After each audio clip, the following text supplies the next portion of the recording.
અહીંયા પોલીસ સ્ટેશનમાં હવે મારી એન્ટ્રી એમના જાતે કરવડાવી છે। અહીંયા આપ જોઈ શકો છો। તો અહીંયા બેઠા બેઠા મને હવે કોઈ પણ થશે એની જવાબદારી પોલીસની રહેશે। એમને જવાબ પણ મને આપવો પડશે, કારણ કે મેં કોઈ ગુનો નથી કર્યો। બસ સ્ટેશનની અંદર પબ્લિક હેરાન થતી હતી, હું ડેપો મેનેજરની રજૂઆત કરવા જઈ રહ્યો હતો, ત્યાંથી આખા બધા ઉપાડીને અહીંયા લેવામાં આવ્યા છે। અમારી રજૂઆત છે કે સાહેબ તમે કાર્યક્રમો સરકારી કરો, પણ પબ્લિકના જે હક છે, પબ્લિક હેરાન થાય છે, એના માટે તો કંઈક કરો।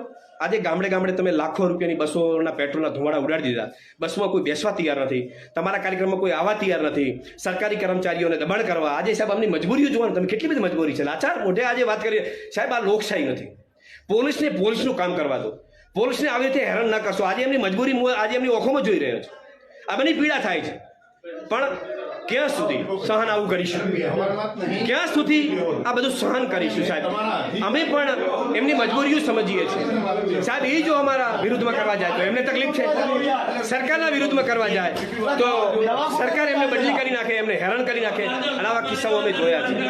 આજે એમની મજબૂરી આજે પોલીસ સ્ટેશનમાં અમે જોઈ છે, પરંતુ અમે એમના જેવા નથી। આજે બેસાડે અમે બેઠા છીએ।